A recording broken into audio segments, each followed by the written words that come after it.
The government extends the voting hours and adds designated polling stations for Legco elections. The city sees a stronger than expected GDP growth in the third quarter and a revised full-year forecast of 3.2%. And the Shenzhou 20 crew returns to Earth safely after unexpected stay in the space for more than a week.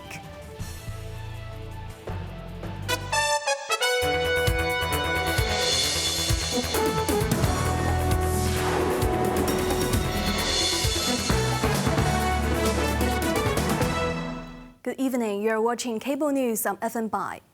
Voters in the Legislative Council election will have more time to cast their ballots, as polling hours will be extended. Moreover, designated polling stations for groups such as ethnic minorities and civil servants will be introduced under new measures to make voting easier. Jamie Liu has more details. The Electoral Affairs Commission has rolled out a series of new measures for the December 7th polls, including extended voting hours. Polling stations will open an hour early at 7:30 a.m. and close an hour late at 11:30 p.m., giving voters 16 hours to vote. This time, we don't want any person who wants to vote because of some practical difficulties cannot vote.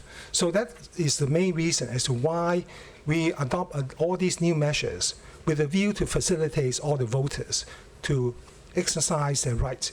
On top of the 615 voting stations, designated ones that require advanced registration will be arranged for professions that work shifts or need to stay on standby. They include 10 for civil servants such as members of disciplinary forces and 7 stations near major hospitals for hospital authority healthcare staff. 2 special stations in Tsim Sha Tsui and Wan Chai will be reserved for ethnic minority groups who wish to vote after attending religious activities. Outreach voting will also be piloted in 11 residential care homes for the elderly and in 4 others for the disabled. For polling stations near the border, in addition to the Shengshui location, new ones will be added in a checkpoint at the Hong Kong-Zhuhai-Macau Bridge and in Terminal 2 of the Hong Kong International Airport, respectively. Election officials did not reveal how much these new arrangements would cost. They said they would review them before making them a regular practice. Jamie Liu, Cable News. Chief Secretary Eric Chen dismissed criticism that the government-led Legislative Council election forums lacked political spark, stressing that their purpose is to help voters better understand the candidates. He added that the government does not want the mudslinging seen in past debates hosted by local media outlets. Cheryl Yun reports. Candidates battling in the Kowloon Central constituency took part in a government-run forum this morning, debating issues surrounding the Kai Tak Sports Park. Unlike previous years, the government is the sole host of this year's Legislative Council election forums, with 39 sessions scheduled for the 161 candidates.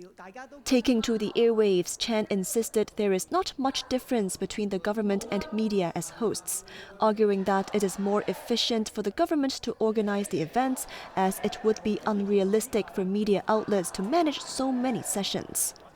He explained that the forums are designed for candidates to present their platforms and positions, rather than to engage in debates where they smear each other or expose personal flaws. That said, Chen emphasized that candidates are free to choose their own tone and style, and the government will not intervene. On voter turnout, the city's number 2 official stated that the Legislative Council will be elected regardless of whether turnout is high or low. The most important thing is that we need a legislature of high quality. A lawmaker who cannot reflect public opinion would be contrary to what the government wishes to achieve, he added. Cheryl Yun, Cable News. Independent Commission Against Corruption arrested 3 people for allegedly reposting online posts which incited others not to vote or to cast invalid vote at the Legislative Council election. 2 men and 1 woman aged between 55 and 66 were apprehended on suspicion of contravening the election's corrupt and illegal conduct ordinance. Upon completion of the investigation, the ICAC will seek legal advice from the Department of Justice in deciding if prosecution should be instigated. The anti-corruption body strongly condemns criminals who attempted to interfere with and undermine the current Legco election by circulating boycott posts.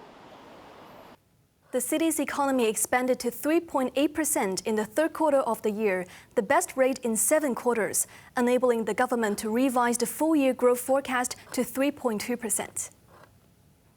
Driven by continued surge in exports and sustained expansion in domestic demand, the city's economy staged a robust performance from July to September, with the revised gross domestic product growing by 3.8% year-on-year. The reading accelerated by 0.7 percentage points compared to the second quarter, aligning with market expectations. In the first 3 quarters of the year, the overall economic growth was 3.3%. The government attributed the growth to surging goods exports, rising private consumption expenditure, and increasing investment expenditure, up 12.1%, 2.1%, and 4.3% respectively. We are also mindful that the U.S. trade policies are not free from uncertainties right now. There are still quite a number of policies that still have some uncertainties within for particular commodities. For example, the Section 232 investigations, that the outcomes and the investigation outcomes are not yet known. So these kind of uncertainties, we are still mindful of that, and it may affect the trade flows in the last quarter. Considering the growth in the first 9 months and the near-term outlook, the government has adjusted the full-year economic growth forecast from the previous range of 2 to 3% to 3.2%. The forecast for the underlying and headline consumer price inflation rates are revised down to 1.2% and 1.5%, respectively. As the city recorded its second pediatric flu death of the year, and experts sounded the alarm that the winter and summer flu seasons might blend, urging parents to get their kids vaccinated as soon as possible. Cheryl Yun has the story. An 11-month-old boy with chronic health conditions succumbed to complications on Thursday after more than 2 weeks in the hospital following infection with the flu. Taking to the airwaves, Patrick Ip, clinical professor of the University of Hong Kong's Pediatrics and Adolescent Medicine Department, described this year's summer flu surge as more severe than in previous years, with a notable rise in serious child cases. He highlighted that the summer outbreak has been driven mainly by the H3 strain of influenza A, unlike the common H1 strain seen in prior seasons. He urged parents to act quickly, especially for children receiving their first flu shot before age 9, who need 2 doses at least 4 weeks apart. He added that full protection takes about 2 weeks after the second dose. Ip said the government school outreach vaccination program does not cover children aged 6 months to 2 years, urging parents to arrange shots themselves. Looking ahead, he said the situation is likely to remain unstable as the weather cools, with a high chance that the summer and winter flu seasons will blend without a clear break. He advised anyone with flu symptoms to seek medical help early and start antiviral treatment promptly to lower the risk of severe complications or death. Cheryl Yun, Cable News. The crew of the Shenzhou 20 spaceflight finally returned to Earth today, more than a week later than their scheduled landing due to a suspected debris cracking a window. The 3 astronauts, Chen Dong, Chen Zhongrui, and Wang Jie, headed home on the Shenzhou 21 spacecraft, which was undocked from the space station combination this morning. More than 4 hours later, the return capsule touched down at the Dongfeng landing site in North China's Inner Mongolia Autonomous Region. The trio are in good shape. The crew's return, originally scheduled for November 5th, was postponed due to a suspected impact from tiny space debris on the Shenzhou 20 spaceship. The China Manned Space Agency said the aircraft no longer meet the requirements for the astronauts' safe return and will remain in orbit to continue relevant experiments. The Shenzhou 22 spacecraft will be launched at an appropriate time in the future. In an escalating diplomatic row, Beijing summoned Tokyo's top diplomat in China and demanded that Japanese Prime Minister Sanae Takaichi retract her extremely wrong and dangerous remarks about Taiwan. Jamie Liu reports.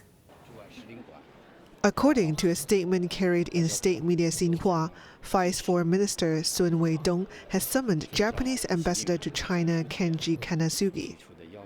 Sun made serious démarche over Takaichi's provocative remarks on Taiwan, which implied the possibility of armed intervention in the Taiwan Strait. Sun slammed Takaichi for refusing to take back her erroneous remarks despite China's repeated protests, which Beijing felt strongly dissatisfied.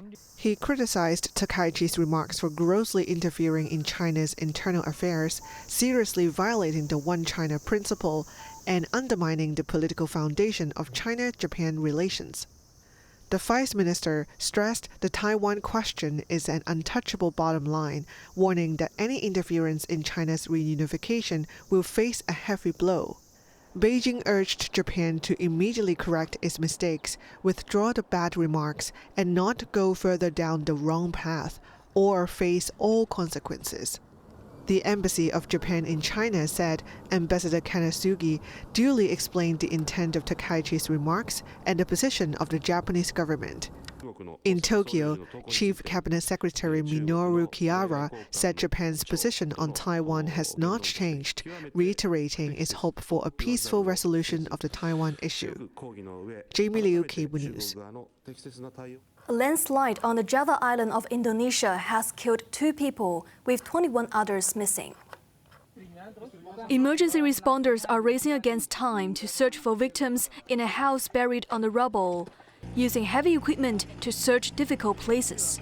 The landslide, triggered by heavy rainfall, struck 3 villages in the district of Cilacap, Central Java, on Thursday evening, burying and destroying dozens of houses.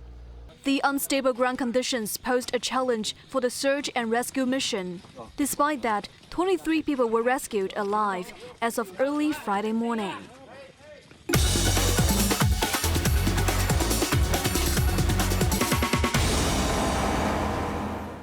Now let's take a look at the stock market. The Hang Seng Index ended the day down 500 points. Top active stocks of the day. Alibaba was down $7.10. Tencent was down $15. Xiaomi was down $1.14. Meituan was down $2.10. Foreign exchange against the Hong Kong dollar. Canadian dollar 5.53. Australian dollar 5.06. On to the weather now. Becoming cloudy, dry with sunny intervals during the day tomorrow. Temperatures will range between 21 and 25 degrees. Mainly fine in the following couple of days. Warm during the day.